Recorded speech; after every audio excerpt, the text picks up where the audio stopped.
Hello दोस्तों, स्वागत है एक बार फिर से आपका मेरे चैनल पे लीगल न्यूज 127 पे। दोस्तों, आज की वीडियो में मैं बात करूंगी एक ऐसा कोर्ट का फैसला कि जहां शादी खत्म होने करने के बाद भी पत्नी को है जो कि मेंटेनेंस या एलिमनी देना पड़ेगा।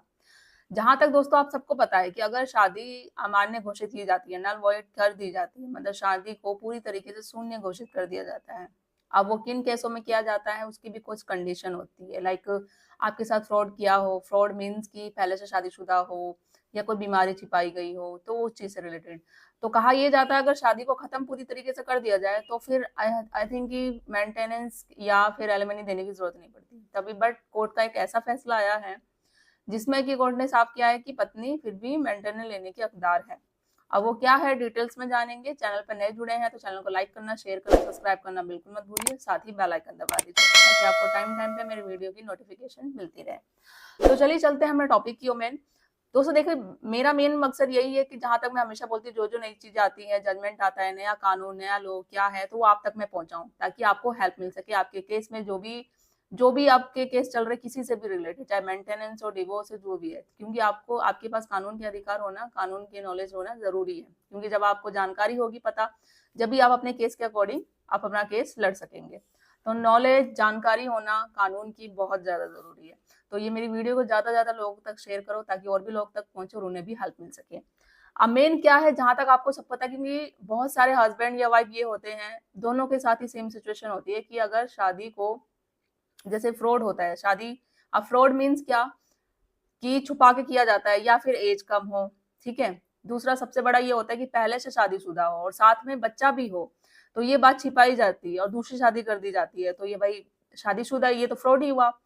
तो फिर क्या किया जाता है कि भाई शादी को मतलब पूरी तरीके से खत्म करा दिया जाता है। अब खत्म कराने के लिए क्या होता है कि 1 साल के अंदर अंदर आपको है जो वो करना पड़ेगा, कोर्ट में अर्जी देनी पड़ेगी। अब जहां तक ये होता था कि भाई हमने 1 साल तक खत्म कर दिया, उसके बाद शादी खत्म हो गई तो हमें मेंटेनेंस और एलिमनी देने की जरूरत नहीं पड़ती थी, ऐसे बहुत जजमेंट भी आए थे।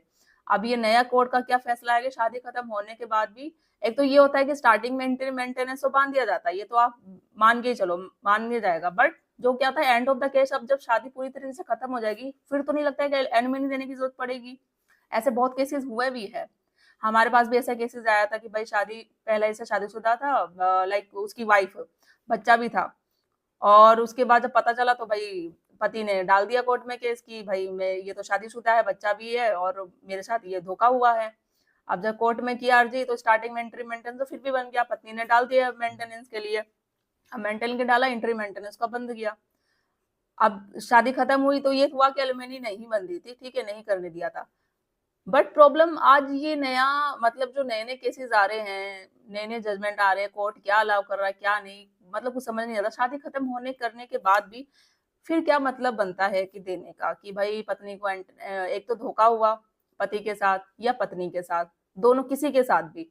ठीक है। और जहां तक आपको पता है 99% जो मेंटेनेंस देना पड़ता है पत्नी को ही देना पड़ता है, और पत्नी ही लगाती है। पति लगाता है, ये मैं एग्री करती हूँ बात की, पति लगाता है। बट ये मान के चलो 10% ही होता है कि एक्सेप्ट होता है कि जब वो पति डिमांड करता है, जहां और जहां तक होता है कि वो रिजेक्ट ही हो जाती है। बहुत ज्यादा मतलब जो स्ट्रॉन्ग एविडेंस हो, कुछ हो, आप जॉब नहीं करते हो, रेयर केसेस में ही होता है कि पति भी पत्नी से मेंटेनेंस मांगता है। तो बहुत मतलब बोलते हैं बहुत बड़ा टास्क होता है उसको भी जीतना।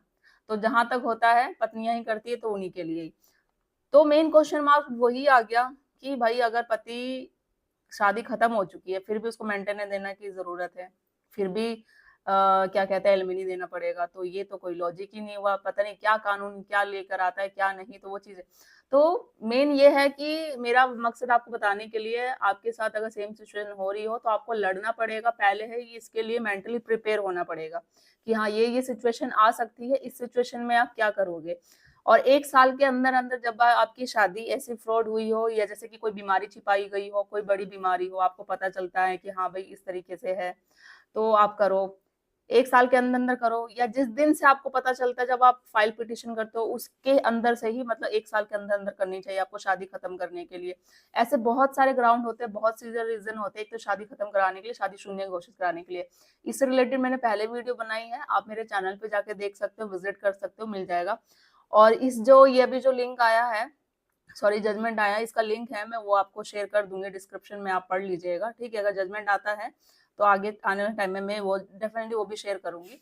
मेरा मेन मकसद यह है कि आप तक तो ये नॉलेज पहुंचाना कि क्या कोर्ट की नई गाइडलाइंस आई है, नया क्या कोर्ट कहता है, ताकि आप भी उस तरीके से बिल्कुल मेंटली प्रिपेयर रहो कि आने वाले टाइम में आपको ये पता ना चला भाई ये कब हुआ, शादी खत्म होने के बाद भी ये चीजें, ये नया कानून क्या आया, क्या नया हुआ, तो वो जानकारी होनी आपको बहुत ज्यादा जरूरी है।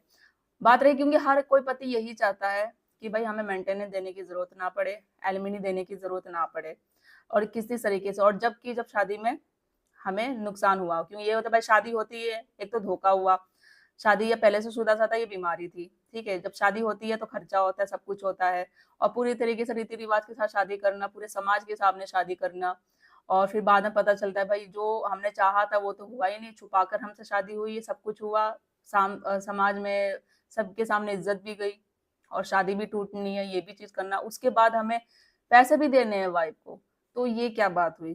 तो वो चीजें मतलब समझ में नहीं आ रही। अब ये कानून क्या लो बना रहा है, क्या कर रहा है, कुछ समझ में नहीं आ रहा। अभी मैंने एक कल भी वीडियो बनाई थी जिसमें कि आपको बताया था सारी डिटेल्स भी, कि जो 498 का है, अगर पत्नी केस करती है तो उसमें लाइक मेंटली और या फिजिकली का भी वो कर देती है तो उस पर भी वो केस हो जाएगा। पहले ऐसा होता नहीं था, ग्राउंड स्ट्रोक माने जाते थे, अभी भी है। अब क्या कहें कि क्या कानून कर रहा है, क्या हाई कोर्ट सुप्रीम कोर्ट क्या क्या नई गाइडलाइंस लाता है, वो चीजें हैं, ठीक है, माना लेडीजों के प्रति है, लेडीजों के प्रति अत्याचार होते हैं, तो इससे वही चीजें होती है कि लाइक केसेस और बढ़ेंगे, और जितने केसेस है मिसयूज के, दुरुपयोग, सब कानून जो लेडीज हैं वो करती जाएंगी, केसेस और ज्यादा बढ़ते जाएंगे, तो सॉल्व करते रहो, केस पड़े के पड़े रह जाएंगे, पेंडिंग ही रहेंगे, और जिन पे अत्याचार हो रहे हैं, जो कुछ कर नहीं रहा, वो तो वही है मेन चीज है कि जो पति है जिनके साथ सच में वो लोग कुछ कर नहीं रहे तो फ्रस्ट्रेट फिजिकली। तो मेन ये है कि आपको चलो निराश नहीं होना है, जो भी है,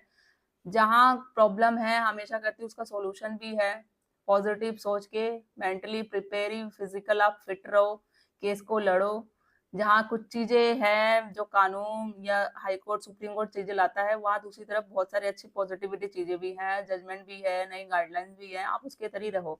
मेन मकसद ये है जो भी चीज आता है आगे जाके अब ये ना रहो, अलर्ट रहो, पहले से बताना, मेरा मतलब ये है कि आपको ये पता ना हो कि भाई ऐसा कब हुआ, क्या हुआ, तो वो जानकारी रखनी आपको बहुत ज्यादा जरूरी है। तो मेरी वीडियो को ज्यादा से ज्यादा लोग तक शेयर करिए, और मेरे चैनल को सब्सक्राइब करना। कुछ क्वेरी हो कमेंट में करके जरूर पूछ सकते हैं, और ज्यादा से ज्यादा लोगों तक शेयर करिए। जल्दी मिलती हूँ मैं एक ऐसी इन्फॉर्मेटिव वीडियो के साथ, तब तक के लिए थैंक यू।